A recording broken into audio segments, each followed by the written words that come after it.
Bueno, ha comenzado a grabarse la sesión. Perfecto. Bueno, de nuevo, muy buenas tardes.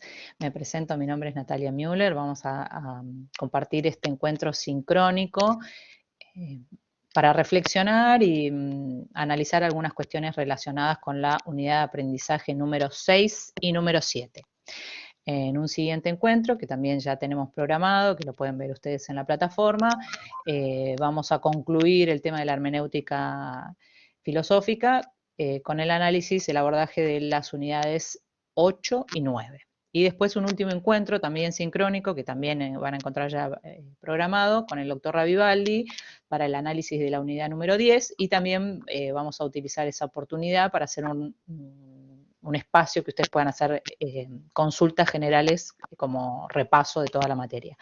Así que ténganlo en cuenta y bueno, por supuesto aprovechando que es una clase sincrónica, pueden hacer también consultas ahí.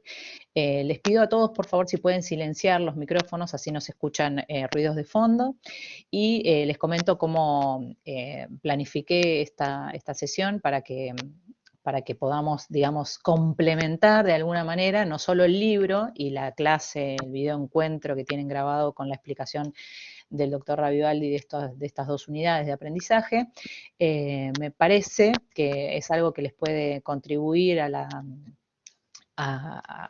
entendimiento de todos estos temas, que pensemos un caso concreto. Entonces, elegí dos opciones, una para la unidad número 6, que es trabajar con precisamente el trabajo práctico que está allí dispuesto para que ustedes hagan la autoevaluación, y para la unidad número 7 les traje otro ejemplo también para compartir juntos. Así que como ustedes verán, el PowerPoint que yo les estoy compartiendo es un poco para que no pierdan el hilo de toda esta conversación. Quiero ver si yo puedo. Blanca, tu caso es que está prendido el micrófono, así que si pudieras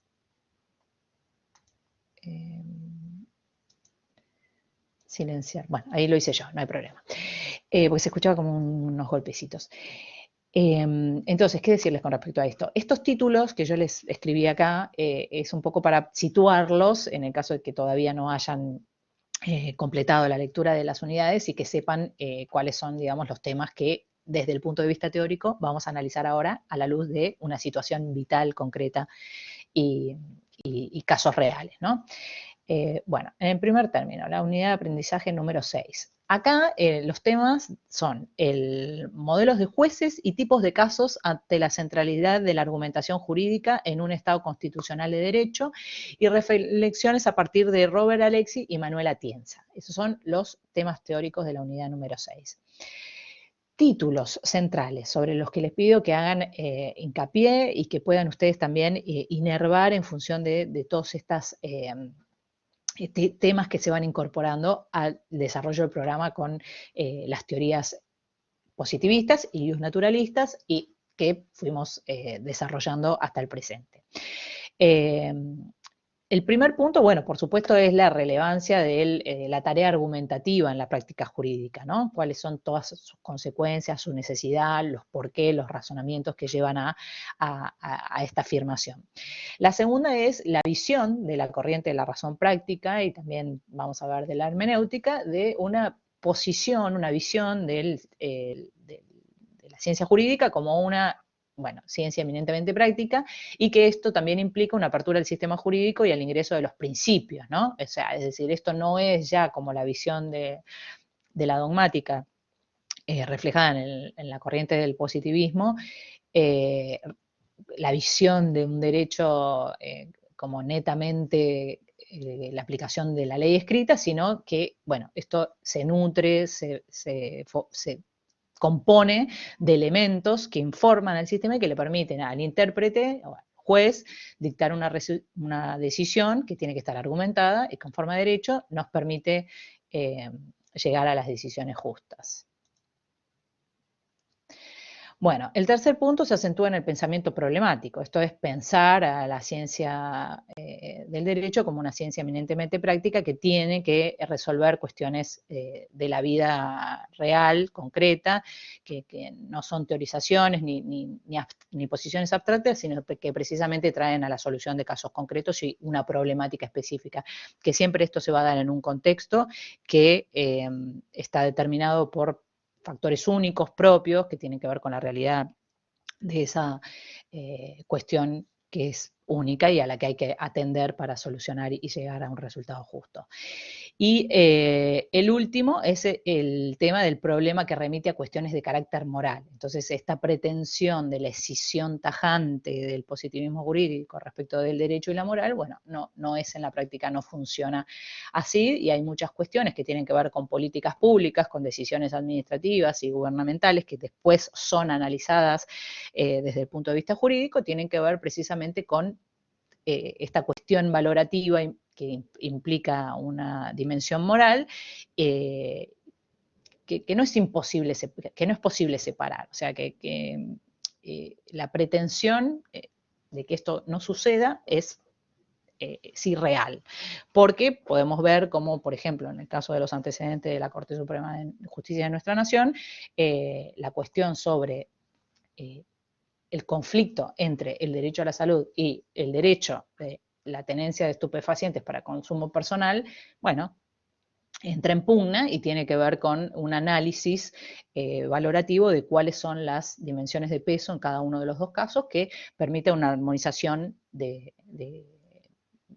digamos, razonable para que estas dos situaciones se puedan convivir. Bueno, también tenemos enfrentado el paradigma lógico del positivismo jurídico respecto de que el razonamiento lógico-deductivo es aplicable a las ciencias del derecho y la labor ponderativa de la argumentación se enfrenta a esto en el sentido en que, bueno, por supuesto para las corrientes de la razón práctica y de la hermenéutica filosófica no es posible asimilar al derecho, a las ciencias duras y aplicarle los mecanismos logicistas, técnico deductivo o geométrico, etcétera, todo lo que tiene que ver con las ciencias exactas, bueno, no es aplicable, por supuesto, a una práctica que tiene que ver con una problemática de conductas, de cuestiones que tienen que ver con lo fáctico. Bueno, después vemos también en el capítulo 6 la teoría de la proporcionalidad de Robert Alexis, donde dice, bueno, respecto de las reglas, nosotros sí podemos aplicar una subsunción, pero en los principios lo que corresponde para una correcta aplicación es la ponderación de ellos, es decir, determinar el grado apropiado en que se satisface cada uno, según criterios que pueden ser la idoneidad, la necesidad y la proporcionalidad propiamente dicha. Por ejemplo, si hay una situación donde vemos que colisionan principios, bueno, esto tiene que tratar de armonizarse, como decíamos antes en el ejemplo de la salud versus la libertad. Ejemplos de principio de la buena fe, el interés superior del niño, la prohibición del abuso del derecho, el enriquecimiento sin causa, etcétera, etcétera. Son principios generales que desde el cual nosotros podemos después, en el caso concreto, bueno, establecer cuál es el grado apropiado de satisfacción de cada uno en el caso de que hubiese un conflicto entre ellos. Y en otro eje central del capítulo 6 es el de tipo de jueces. Van a encontrar que existe un juez legislador o cuasi legislador para situaciones donde se entiende que se ha creado una solución normativa en un caso concreto. Bueno, se menciona el ejemplo del fallo FAL. Un caso de juez mera boca de la ley, es decir, reproductor más emparentado con esta visión de aplicar sin ningún tipo de proceso subjetivo o interpretativo, sino meramente aplicar la norma. Implica, por supuesto, considerar que la norma contempla todas las soluciones posibles a todos los casos, que el sistema es completo, que es coherente, que no hay lagunas, etcétera, etcétera. O sea, todo eso que ustedes ya pudieron sedimentar en la parte del estudio de la filosofía de la dogmática jurídica. Y después, bueno, precisamente en el que se adhiere en el texto, el juez intérprete, que integra el origen, el curso de la historia, el contexto, las circunstancias de cada caso, todo, digamos, de una forma que concrete y materialice la justicia del caso concreto, el derecho justo. Entonces podemos ver un ejemplo de esto en el fallo de la Corte en el caso Zaguirre. Tipos de casos. Bueno, también acá hay una clasificación que es interesante porque señala que existen casos fáciles de resolver donde la jerarquía de los valores de este conflicto al que me refiero resulta evidente o clara, no hay mayor esfuerzo interpretativo. Y existen casos difíciles y trágicos. La diferencia entre unos y otros es que, bueno, en el caso difícil, el conflicto entre los valores, entre las exigencias que derivan de valores que tienen el mismo rango jerárquico, bueno, requieren un optimismo óptimo, un equilibrio óptimo, ¿no? Es decir, bueno, por ejemplo, ¿qué pasa si en un fallo está en discusión una determinada actividad comercial o industrial? Bueno, y esto implica también un daño al ambiente. Bueno, hay que tratar de conjugar que todo esto lleve a la mejor y mayor satisfacción tanto de la salud de todos los habitantes, de la generación de trabajo, del derecho de propiedad y de poder ejercer la industria lícita y, bueno, por supuesto también la integridad física en este ejemplo que les estoy dando. Y los casos trágicos representan realmente un dilema porque hay que sacrificar lo esencial, o sea, dejar sin efecto, sin eficacia, en el caso concreto, uno de los dos valores que estén enfrentados. Bueno, entonces vamos a pasar a la actividad del foro, que era propiamente el motivo de este encuentro, para verlo en un ejemplo concreto. Mencionábamos antes el fallo Zaguirre y Dib. Bueno, justamente en este caso podemos decir que hay un conflicto de principios, porque por un lado hay una petición de realizar una práctica para la donación de un órgano que tiene que ver con, bueno, la protección del derecho a la vida y del derecho a la salud, y poder de alguna manera proteger o dar la mejor, favorecer el desarrollo de la vida del hermano que necesita el trasplante del órgano. Pero nos encontramos con un impedimento que surge de la propia exigencia de la ley de trasplante de órganos, que tiene que ver con el requisito de tener 18 años de la persona que va a donar. Entonces, bueno, que este planteo se realiza a través de la representación de Claudia Zaguirre Dib, a través de sus padres, y en las distintas instancias, con el traslado a la representación tutelar de los menores, el cuestionamiento es en el sentido de, bueno, precisamente esta limitación a poder disponer de este acto tiene que ver con proteger a los menores, porque por la entidad y por la importancia que tiene llevar adelante este acto, bueno, se requiere la conciencia plena, la mayor maduración posible, porque esto trae muchas consecuencias en la vida y en la integridad física de quien también es el donante. Se cuestiona en este caso si Claudia podía dimensionar que tal vez podría existir alguna consecuencia que tuviera que ver con el desarrollo futuro de su propia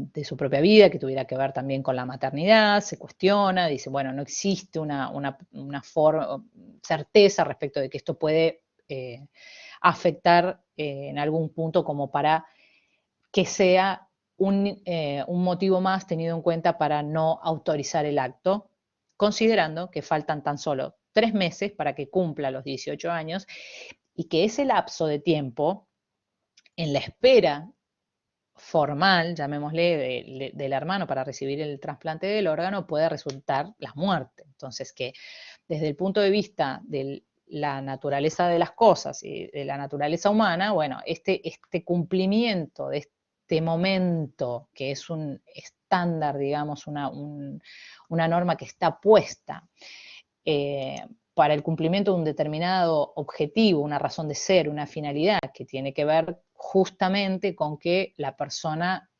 comprenda las consecuencias de la responsabilidad del acto, en este caso en el sentido de proteger precisamente a los menores de edad, y que por otro lado la petición se realiza a través de los padres, pero los padres son justamente los progenitores de las dos personas que están involucradas, tanto de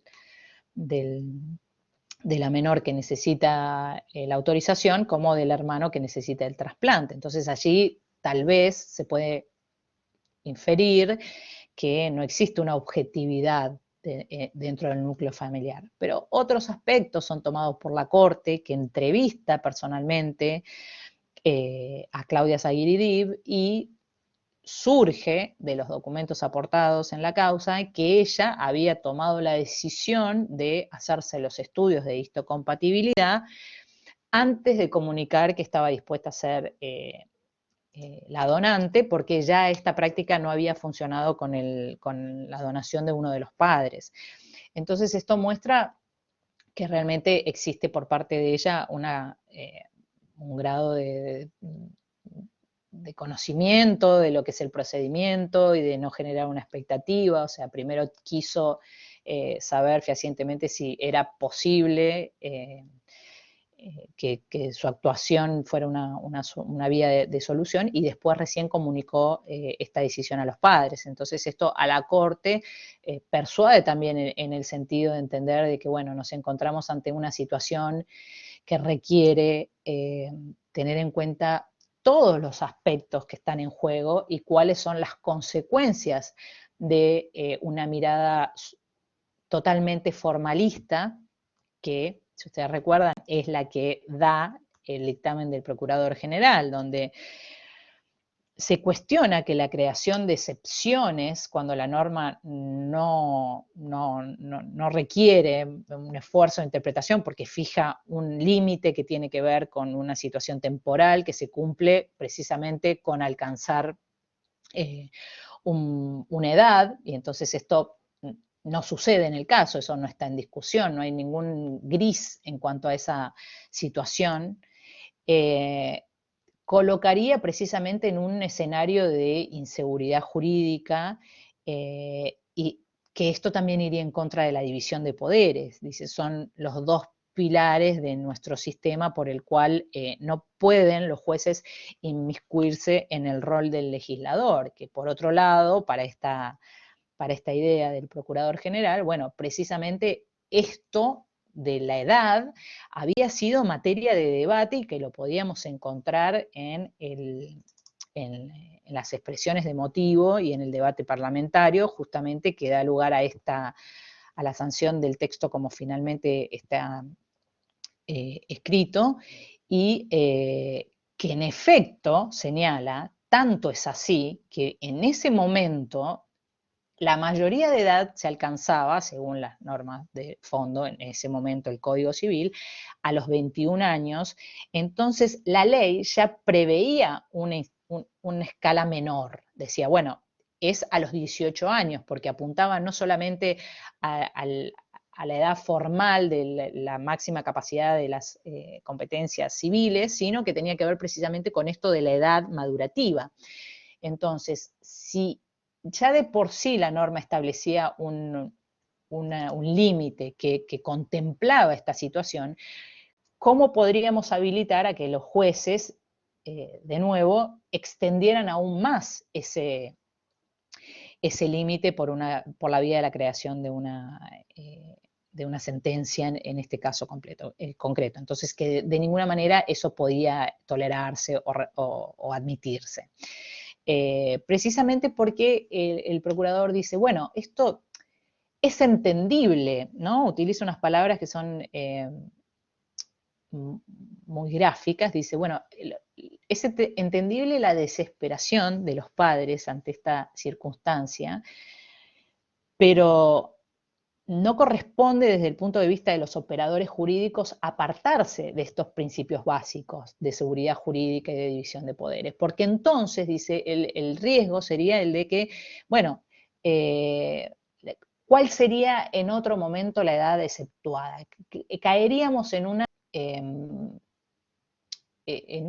ámbito, digamos, de que no estarían claras las reglas del juego cuando por el otro lado la norma ya establece cuál es la conducta debida, ¿no? Entonces, esta posición, que es bien contraria a la decisión de la Corte, nos muestra precisamente esa confrontación de visiones jurídicas que se da en el caso, ¿no? La Corte finalmente toma los argumentos que les mencioné al principio, todos estos elementos, por supuesto también el principio de protección integral de la familia, porque cómo se sigue en esta casa cuando lo que estamos tratando es de salvar una vida en uno de sus integrantes, y que bueno, que hay que favorecer precisamente esa inteligencia en ese sentido, la aplicación de las normas.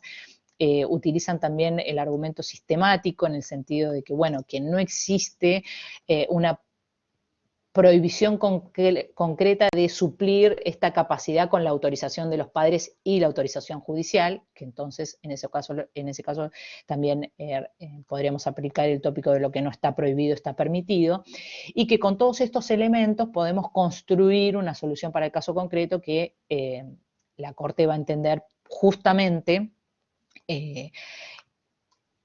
hacer, digamos, congeniar en el mayor grado de satisfacción posible todos los principios que están conculcados. A ver, hay alguien que levantó la mano. Nancy, ¿puede ser? Sí, profesora, quería consultarle, en este caso, quizás lo más importante es que puedan sentar precedentes para situaciones eh, similares, digamos, y en eso estaría, digamos, eh, ese cuestionamiento que se puede hacer de la interpretación o las subjetividades en el caso de estos fallos, digo. Sí, pero no. En rigor, me parece que la respuesta a tu pregunta es, vos podés tener, o sea, suceden dos cosas. Una es que estas cuestiones generalmente, por el tratamiento de la práctica judicial, demoran. Entonces, muchas veces las cuestiones que tienen que ver con prácticas médicas, en el momento del dictado de la sentencia, tal vez ya es tarde, porque la situación fáctica se resolvió de alguna otra manera. Puede ser mediante una respuesta, digamos, de cura o la muerte de la persona que necesita la práctica médica. De todas formas, no sería vinculante tampoco. Si acá los médicos están pidiendo una decisión judicial porque consideran que si no, no pueden, digamos, llevar a cabo la medida, no podría ser invocado en otro caso para que se aplique en forma análoga sin más, digamos, ¿no? Sin embargo, existen fallos de la Corte donde la Corte ha dicho, bueno, corresponde que se instrumenten las vías de que esta decisión, justamente, por ejemplo, en el caso FAL, pueda ser aplicada en el futuro y se establezcan los protocolos para que esto no tenga que, por la cuestión del tiempo precisamente, que tiene que ver justamente con un caso de aborto antes de la ley de la interrupción del embarazo, que se promulgara la ley de interrupción voluntaria del embarazo, entonces, bueno, ya ahí existe sí una instrucción que compromete a los organismos para que instruyan a los hospitales para que esto no suceda, pero está contemplado precisamente en un fallo. Otro antecedente que tiene que ver con esto que vos me decís es el fallo Bamondes, donde se trata de un testigo de Jehová que pide que no se le realice una transfusión de sangre. Entonces los médicos dicen, bueno, esto sería el equivalente a dejarlo morir, ¿no? En forma muy resumida. Acá sucede lo mismo, cuando la Corte se va a expedir, Bamondes se había recuperado. Bamondes siempre estuvo lúcido y él podía manifestar su voluntad. Pero, ¿qué hubiese pasado si la persona estaba inconsciente? Como es en el caso de Albarracini, que es un caso que sucede posterior, que entra herido por una herida de bala. Entonces allí también un testigo de Jehová, su esposa presenta una manifestación que tenía que ver con una escritura pública donde él había ya expresado su voluntad de no recibir transfusiones de sangre, y después finalmente le ocurre este hecho, ¿no?, delictivo que termina en su internación. Pero sucede lo mismo. Entre Bamondes y Albarracini tenemos el dictado de la ley del consentimiento informado, que precisamente contempla la posibilidad de las directivas anticipadas y de dejar manifestada la voluntad respecto de este tipo de prácticas. Entonces, de alguna manera, sí, en cuanto a tu observación, es condicente con una reforma que tiene que ver con una necesidad, con un consenso desde el punto de vista de la sociedad, en el sentido de que algo necesita un tratamiento y una visión superadora, y esto en general también suele tener como consecuencia el acompañamiento de una ley que refleje esta nueva situación. Bien, gracias, muy amable. Sí, sí, muchas gracias. No. Bueno, sigamos entonces con esta exposición y dice, bueno, entonces, ¿a qué lógica de razonamiento adhiere el voto mayoritario de la Corte? ¿A la de un sistema jurídico cerrado o a la de un sistema jurídico abierto? Bueno, justamente todos estos elementos que conforman, que integran y que forman parte de lo que es la decisión de la Corte, todas las miradas, las distintas directrices, la posición que tiene que ver con el sujeto, haberlo entrevistado en forma personal, los principios que integran y que instruyen en la materia, los estudios médicos, digamos, cuáles son las consecuencias que puede traer esta situación. Bueno, todo esto formó parte de la decisión de la Corte. Por supuesto, no es solamente la aplicación literal del artículo que establecía el requisito de los 18 años de edad. Está abierto, muy bien, como dice Miriam. Entonces, el voto mayoritario de la Corte se vincula con una tendencia formalista, dogmática o finalista, pensamiento cetético. Fundamenté ambas respuestas. Por supuesto, estamos frente a una visión de la Corte finalista, poner el énfasis todo el tiempo en el diálogo, en la refutación, en la respuesta, este pensamiento cetético de que, bueno, no podemos centrarnos solamente en lo que está dado, en el dogma, porque obviamente esto puede no ser suficiente al momento de tener que resolver un caso. Bueno, así llegamos entonces a hacer el mismo ejercicio con respecto a la unidad número 7, ¿no? El aporte de la hermenéutica filosófica en materia de interpretación. Veamos entonces cuáles son los ejes centrales. En primer término, tenemos que la hermenéutica se erige en una interpretación acerca del sentido de la vida y del mundo. Su propósito es entender o comprender el sentido último de las cosas. Caracteres ónticos, inteligir, que es leer dentro. Entonces podemos afirmar que la hermenéutica viene a sumar algo más a los postulados de la razón práctica, y que es la visión precisamente de las razones últimas, lo que tiene que ver con preguntarnos los por qué y los para qué. Y esto en nuestra materia es esencial, porque la centralidad del sujeto en el derecho es precisamente el fundamento. Nosotros dictamos y regulamos, nos ponemos de acuerdo en pautas de convivencia y establecemos cuáles son esas reglas en función de un porqué y en un para qué, no es una construcción, digamos, autoritaria sin sentido, porque eso pierde su legitimación y cae en desuso. Entonces, siempre tenemos que encontrar que todo aquello que se defienda desde el punto de vista que es la solución justa, definitivamente va a ser la respuesta razonable, lo que nos diga nuestro juicio de razón, porque esa es la característica de los seres humanos, que está bien. Entonces, no es una mera conveniencia, un gusto, una preferencia. Tienen que ver con las grandes opciones que se le presentan al ser humano, y que todo esto conduzca a un resultado valioso, que tenga que ver con favorecer el principio pro homine, es decir, en favor de su desarrollo, de su mayor plenitud, de su felicidad, y que sea funcional a eso. Porque de otra forma no se justifica su existencia. Siempre ese va a ser el principio rector. Entonces, la propuesta de la hermenéutica es el íter, es decir, el camino, podemos llamar, hacia la determinación del derecho que es inescindible de todo proceso interpretativo. No hay forma, sería una ficción, dice la hermenéutica, creer que la persona que tiene que resolver una causa puede ser asimilado a un ordenador, a un procesador, donde ingreso datos y sale una respuesta. Esto está definitivamente involucrando a este intérprete. Y que eso quiere decir que también entran en juego dimensiones valorativas que son personales del sujeto y plurales porque tienen que ver con un momento histórico determinado. No es lo mismo hablar, por ejemplo, del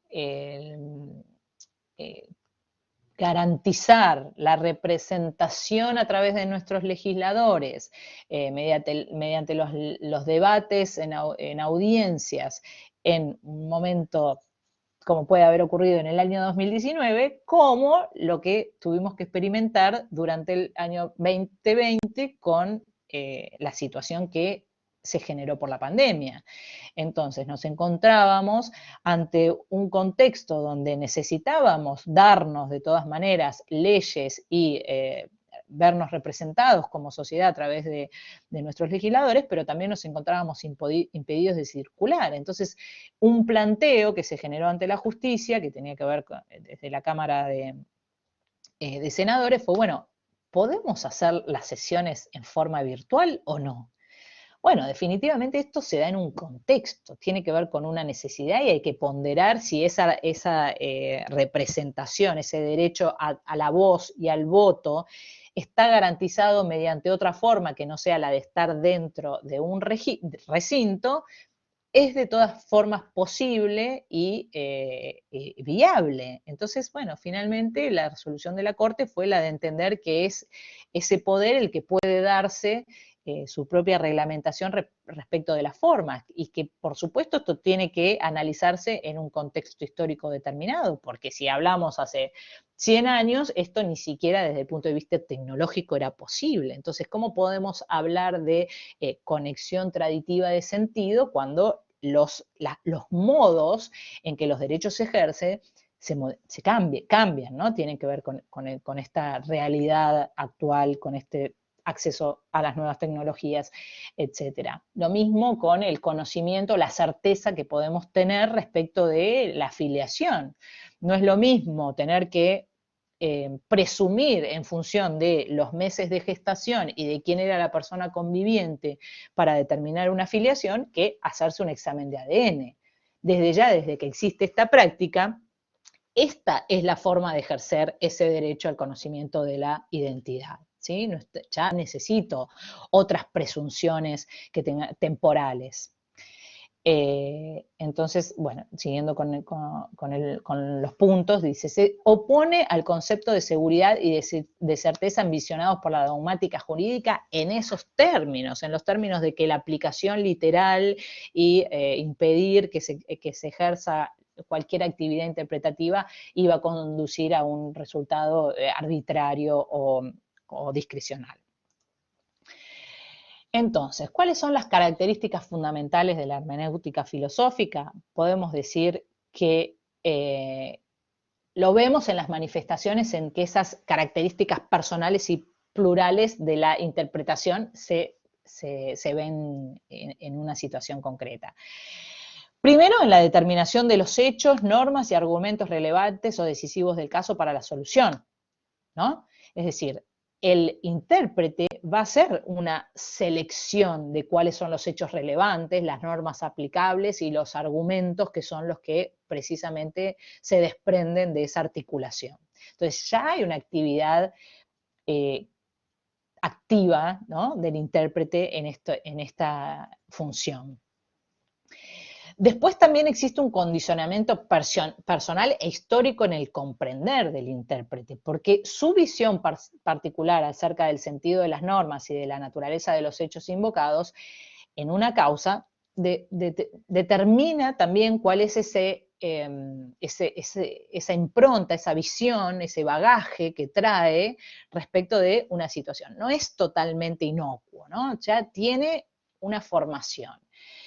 Entonces, bueno, admitir que esas valoraciones personales del intérprete existen. Entonces, ¿qué hacemos con esto? Entonces, alguien me puede cuestionar, bueno, pero ¿eso qué quiere decir? Que porque el juez en un caso concreto está de acuerdo o no con determinada cosa, puede fallar de una forma. No, para nada. No se trata de una arbitrariedad ni de una cuestión subjetiva, sino lo que la hermenéutica propone es que lo que corresponde es la habilitación científica de esos prejuicios o precomprensiones. Esto quiere decir exponerlos, someterlos al conocimiento de los demás, porque es la única manera de que alguien pueda decir, bueno, usted dice esto desde tal lugar y lo manifiesta en forma explícita. Eso es lo que me permite a mí, bueno, dar una respuesta con respecto a eso. Entonces dice, bueno, los requisitos indispensables sería que tales precomprensiones, todos estos juicios previos, todo esto que se trae por la formación personal y del contexto cultural, resulten fehacientemente explicitadas a fin de que puedan ser sometidas a la crítica. Esa es la primera cuestión que plantea. Y después de que se dote en ese proceso de determinación del derecho una genuina teoría de la argumentación jurídica, es decir, que la fundamentación sea plausible y persuasiva, ¿sí? Que se den razones realmente verificables de cuál es la decisión que se adopta en función de esas de ese análisis, de esa decisión que está detrás.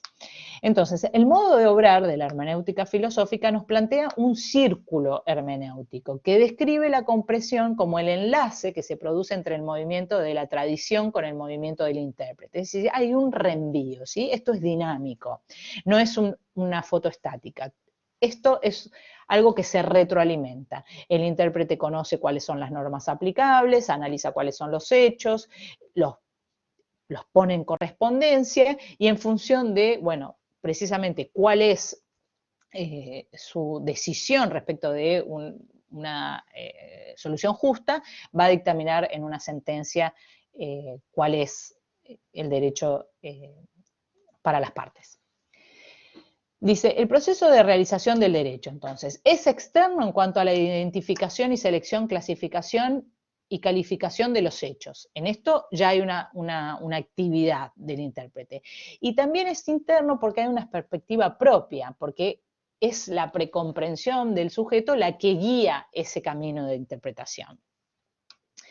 Entonces, el círculo vincula las normas con el sistema jurídico, pero el sistema jurídico abierto, ¿no? Esta es la adhesión también de la dogmática jurídica, de la hermenéutica filosófica respecto de la razón práctica y que se opone a la dogmática jurídica.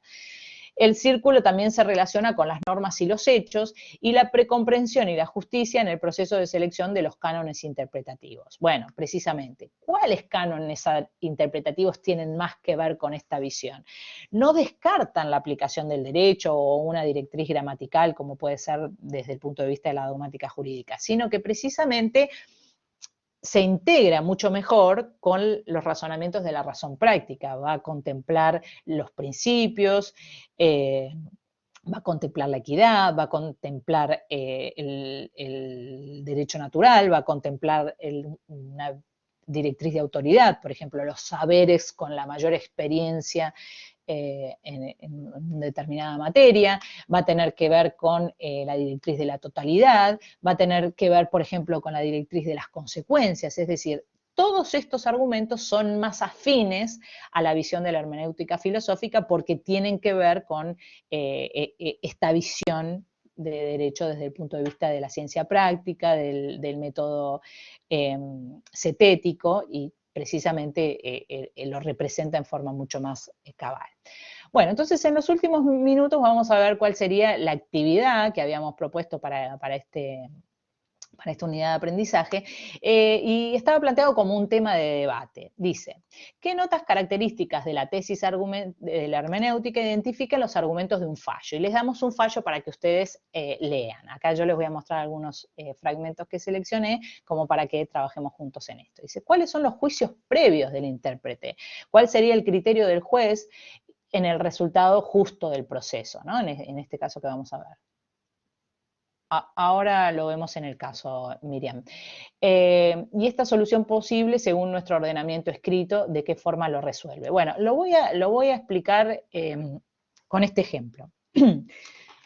Se trata de una sentencia del año 2001 en los autos Rey contra Gears sobre daños y perjuicios, y dice así, ¿no? Se presenta el actor, es un abogado, Juan Rey, por derecho propio, y demanda a varias personas, físicas y jurídicas. Demanda a los productores, al canal y al programa de televisión, al pago de una suma de dinero, piensen ese monto en el año 2001, con intereses y costas por los daños y perjuicios que afirma haber padecido. Bueno, esto es una demanda que se encuadra entonces en el ámbito del derecho civil, ¿sí? Dice, vengo a reclamar por daños y perjuicios. Entonces ya tenés un primer reenvío. Los hechos, es lo que vamos a ver ahora, que dan causa a este objeto por el cual esta persona demanda por daños y perjuicios a una serie de personas físicas y jurídicas. Entonces dice, expresa que el 13 de marzo del 2000, a las 22 horas, se emitió por la emisora televisiva demandada un programa denominado Televisión Registrada, cuyo productor es el codemandado, y en el programa dice que se transmitió un dibujo animado donde se lo caricaturizaba y se entonaba una canción con frases agraviantes hacia su persona. Entonces, ¿qué dice? Bueno, hicieron esto en un programa, me compilaron unas imágenes mías, lo editaron con una canción y me ridiculizaron. Entonces, por esto demanda una indemnización de daños y perjuicios.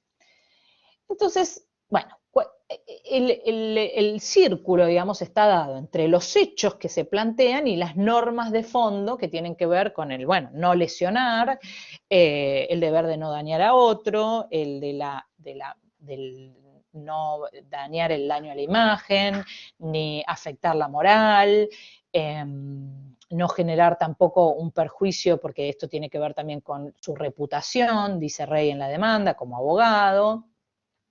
Bueno, una serie de normas que también tienen su raíz constitucional en el deber precisamente de no dañar, y de allí, digamos, la responsabilidad por parte de la productora del canal y de sus productores, personas físicas, de resarcir a esta persona por el daño que le causaron. Entonces, bueno, ¿cuáles son las normas de fondo que están invocadas? ¿Cuáles son los artículos de la Constitución, del Código Civil, por el momento histórico que se trataba?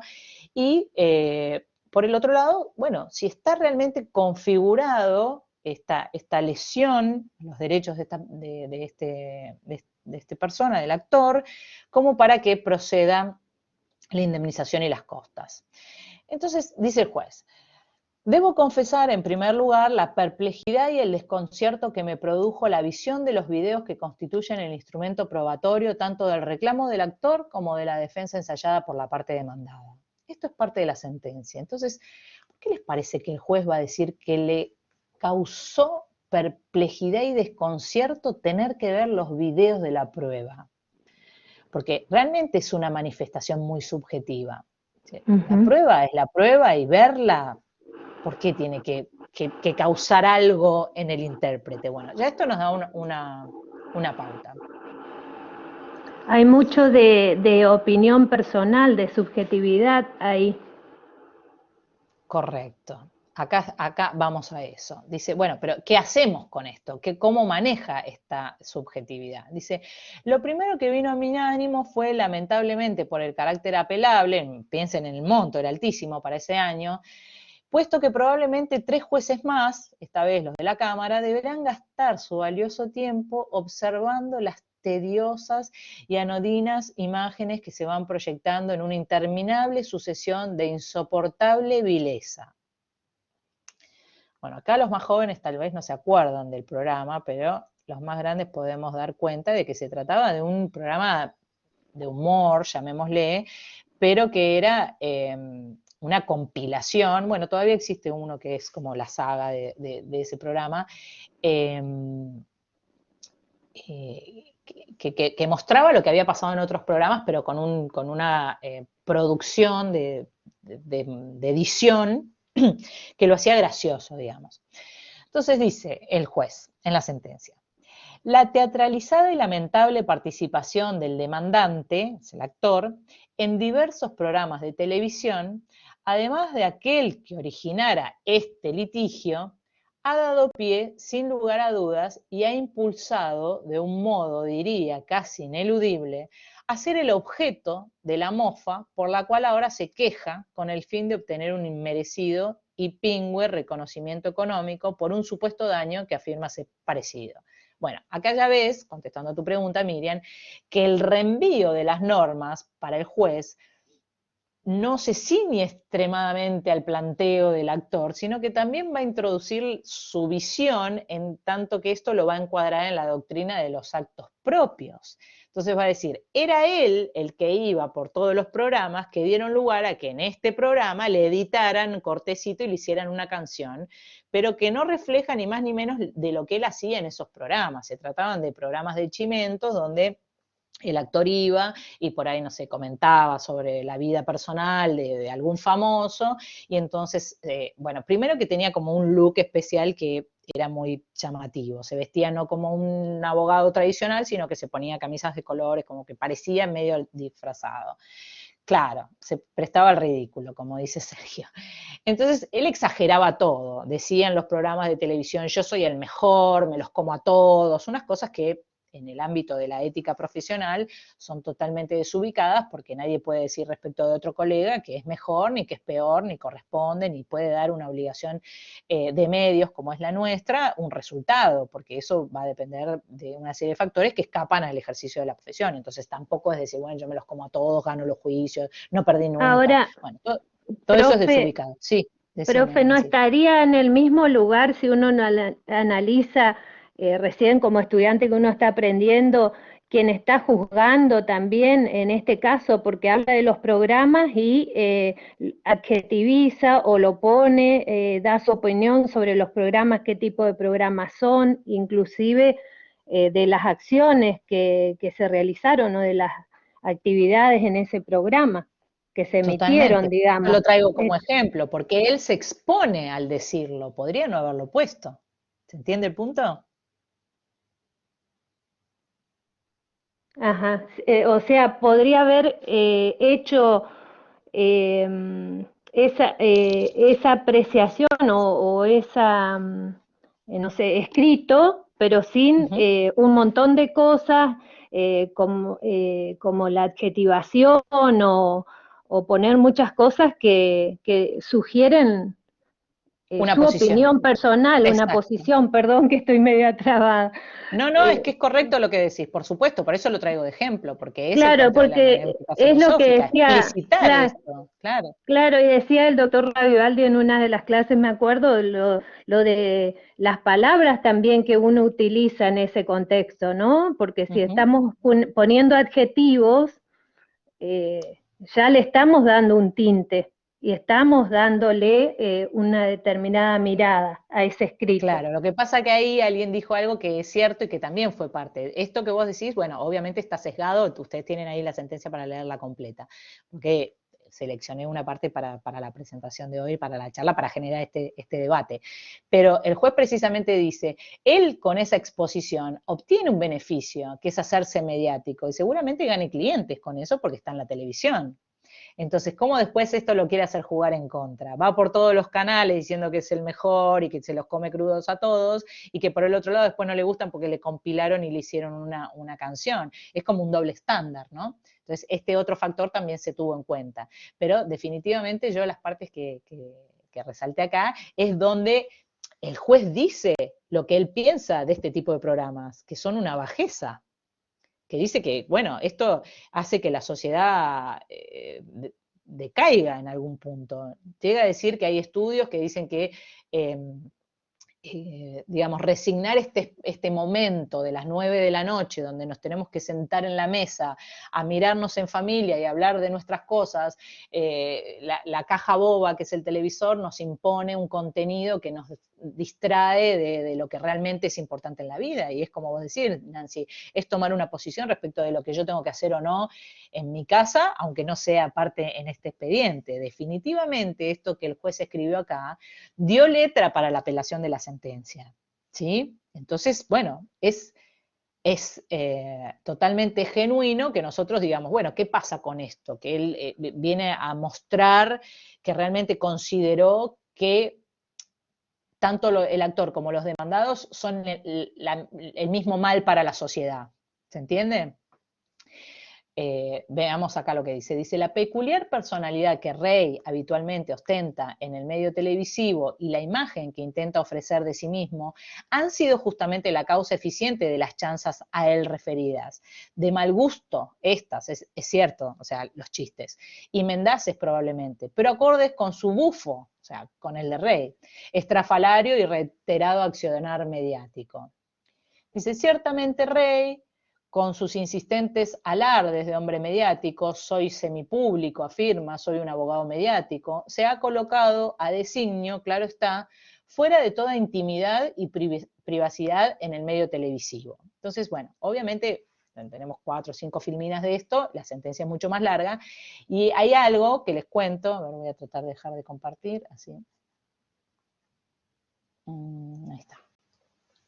Que les cuento que tiene que ver con cómo se define la sentencia y la causa.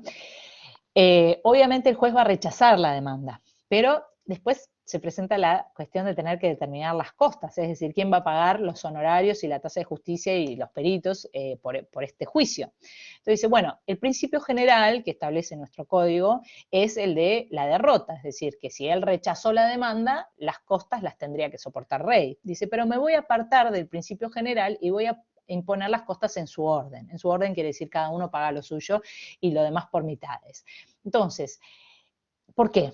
Porque dice, bueno, en esto son los dos igualmente culpables, entonces no quiero favorecer a la parte que considero que también causó digamos, el medio, que propició el medio para seguir incrementando este problema en el que nos vemos enfrentados la sociedad. Entonces, su forma de administrar la justicia y que los dos pierdan, dice, porque el juez dice, con otras palabras, dice, a mí me gustaría que los dos pierdan, pero no existe esa solución en nuestro ordenamiento. Entonces, la forma de hacer que esto lo paguen los dos es imponiendo las costas en el orden causado.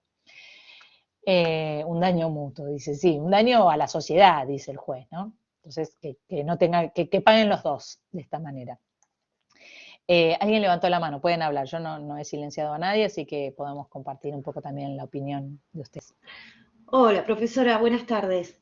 Sí, respecto a este fallo, me hizo acordar mucho al fallo Ponseti de Balbín también, que si bien no es del corte mediático, sí, es como en el conflicto de principios, definitivamente sí. Exacto. Ahí también los jueces tuvieron que ponderar cómo hacer conjugar y qué prevalece respecto de la intimidad y del derecho de expresión y de prensa, la libertad de prensa. Claro, pero ahí me parece, Elizabeth, que hay un inmiscuirse del medio para esa época de la que estamos hablando, en la intimidad de la persona, de una familia que quiere resguardar el cadáver, por más que haya sido de un político importante y todo lo demás. En cambio acá lo que dice el juez es vos ponés tu vida en el medio de comunicación, atenete a las consecuencias y después de eso que vos decís,